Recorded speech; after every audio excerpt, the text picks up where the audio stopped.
বিশ্লেষকরা বলছেন, শেখ হাসিনার ভার্চুয়াল সংবাদ সম্মেলন নিয়ে ঢাকার শক্ত বিবৃতির কারণে টনক নড়েছে দিল্লির। এছাড়া চীন যুক্তরাষ্ট্রের মতো পরাশক্তির প্রতি ঢাকার আরও বেশি হেলে পড়া ঠেকাতে তৎপরতা শুরু করেছে তারা। বাংলাদেশের পররাষ্ট্রমন্ত্রী, স্বরাষ্ট্রমন্ত্রী ও প্রধানমন্ত্রীর সাথে মাত্র 2 দিনের মধ্যে ভারতীয় হাই কমিশনারের বৈঠক।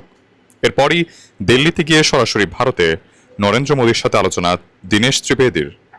ভারতের পররাষ্ট্র মন্ত্রণালয়ের ব্রিফে বলা হচ্ছে, ব্রিক্স ও দ্বিপাক্ষিক বৈঠক চুক্তির দুটির জন্যই আমন্ত্রণ জানানো হয়েছে তারেক রহমানকে।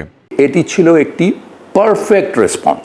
এই বিবৃতিটি কারো চোখ এড়ানোর কোনো কারণ নেই, এবং এরপর থেকেই একটু যেটি বলছিলাম যে মনে হয় একটু নড়ে চড়ে বসার লক্ষণ দেখা যাচ্ছে ভারতের কেন্দ্রীয় সরকারের মধ্যে। ভারত সরকার বুঝতে পেরেছে যে বাংলাদেশের বর্তমান যে রাজনৈতিক সংস্কৃতি তৈরি হয়েছে, তাতে করে ভারতের কর্তৃত্ববাদী পররাষ্ট্রনীতি বাংলাদেশে আর বাস্তবায়ন করা যাবে না।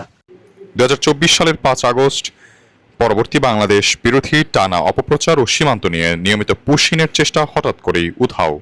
এমন ঘটনা প্রবাহ ইঙ্গিত দিচ্ছে শীতল সম্পর্কের উষ্ণতা ফেরাতে মরিয়া ভারত। প্রশ্ন হলো, হঠাৎ কেন এতটা নরম হয়ে গেল দিল্লির চড়া গলা? বিশেষজ্ঞরা বলছেন, শেখ হাসিনার সর্বশেষ ভার্চুয়াল সংবাদ সম্মেলন নিয়ে ঢাকার কড়া বিবৃতিতে বুদ্ধির দুয়ার খুলেছে ভারতের। বিশ্লেষকরা বলছেন, দিল্লির কানে পানি ঢোকার আরও একটা বড় কারণ বেজিং ও ওয়াশিংটনের সঙ্গে ঢাকার সখ্যতা বৃদ্ধি। তার প্রতিবেশী দেশের পররাষ্ট্রনীতিতে অন্যের প্রভাবকে খুব বেশি সহজে নিতে পারবে না। বন্ধুপ্রতিম যে দেশগুলো রয়েছে সেগুলোর সাথে বাংলাদেশের সম্পর্কের উন্নয়নের ফলেই ভারতের টনক নড়েছে, এবং ভারত দ্রুত বাংলাদেশের সাথে সম্পর্ক সংস্কারের উদ্যোগ নিয়েছে, এবং এটি ভারতের নিজস্ব স্বার্থেই ভারত করবে। যা অব্যাহত থাকলে আঞ্চলিক প্রভাব বলতে আর কিছুই থাকবে না ভারতের। তবে সম্পর্কের বরফ যতই গলুক, ঢাকার চাওয়া অনুযায়ী এখনই শেখ হাসিনাকে ফেরত দেবে না ভারত, এমন ধারণা সাবেক এই কূটনীতিকের। বড় কোনো চমক না ঘটলে শীঘ্রই প্রধানমন্ত্রী তারেক রহমানের ভারত সফরের সম্ভাবনা নেই বলেও মনে করেন বিশ্লেষকরা। দেখছে গতকালের উত্তরও হুবহু তাই ছিল।